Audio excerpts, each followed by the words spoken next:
திமுக ஆட்சியில் மக்கள் கடும் பாதிப்புக்கு ஆளாகியிருப்பதாக முன்னாள் முதல்வர் எடப்பாடி பழனிசாமி கூறியது குறித்து செய்தியாளர் எழுப்பிய கேள்விக்கு அமைச்சர் சேகர் பாபு பதிலளித்துள்ளார். அனைவருக்கும் தாய்மொழி என்பது மிக மிக முக்கியம். அந்த தாய்மொழிக்கு கொடுக்கின்ற முக்கியத்துவத்தை விட ஆங்கிலத்துக்கு அதிகமாக முக்கியத்துவம் கொடுக்கின்ற என்ற பொருள்பட தான் அவர் சொல்லியிருக்காரு. தமிழக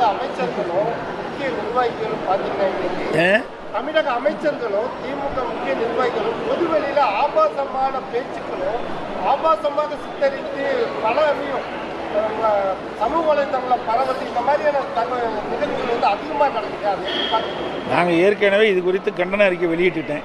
பத்திரிகையில் வந்துட்டு, ஊடகத்திலையும் வந்துட்டுது. இன்றைக்கு திராவிட முன்னேற்ற கழகத்தை பொறுத்த வரைக்கும் மக்களிடத்தில் மிகப்பெரிய கொந்தளிப்பு ஏற்பட்டிருக்கின்றது. மக்களோட ஆட்சி தமிழகத்தில் நடைபெற்றுக் கொண்டிருக்கின்றது.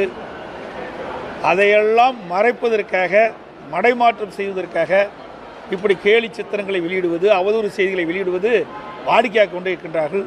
இதற்கெல்லாம் 2026 சட்டமன்ற தேர்தலிலே மக்கள் அவர்களுக்கு தக்க தண்டனை வழங்குவார்கள். யோகாசனம் ஒரு மிக முக்கியமானது. உடல் ஆரோக்கியத்திற்கு மிக மிக அவசியமானது. அதை பாரத பிரதமர் அவர்கள் முன்னிருந்து நடத்துகிறார். அதற்கு என்னுடைய வாழ்த்துக்கள் என்று நம்புகிறோம். தமிழக மக்கள் சொல்லனா துயரத்தில் இருக்காங்க முதல்வரோட ஆட்சியில் அப்படின்னு சொல்லிட்டு எடப்பாடி பழனிசாமி நீங்க ஒண்டிதான் இது மாதிரி கேள்வி தொடர்ச்சி கேட்டுனீங்க.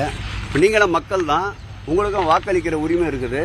அப்படி சொல்லனா துயரத்தில் நின்னா காலையில் எப்படி 7க்கெல்லாம் எழுந்து வந்திருப்பீங்க, நாங்கள் எப்படி 7க்கெல்லாம் எழுந்து போயிருப்போம். துயரமே அவருக்கு தான். அடுத்த முறை நடைபெறப் போகின்ற 2026 சட்டமன்ற தேர்தலில் இப்பொழுது பெற்றிருக்கின்ற சட்டமன்ற உறுப்பினர்களுடைய எண்ணிக்கையை அடுத்த முறை 2026 சட்டமன்ற தேர்தலுக்கு பிறகு சட்டமன்றம் நுழைகின்ற பொழுது ஒருவர் இருவர் கூட உள்ளே நுழைய மாட்டார் என்ற துயரத்தில் தான் அவர் இது போன்ற துயரமான வார்த்தைகளை பயன்படுத்தி கொண்டிருக்கின்றார். அவர் வாயிலிருந்து மகிழ்ச்சிகரமான மங்களகரமான வார்த்தைகள் வருவது தவிர்க்கப்பட்டு 4 ஆண்டுகள் ஆகிவிட்டது.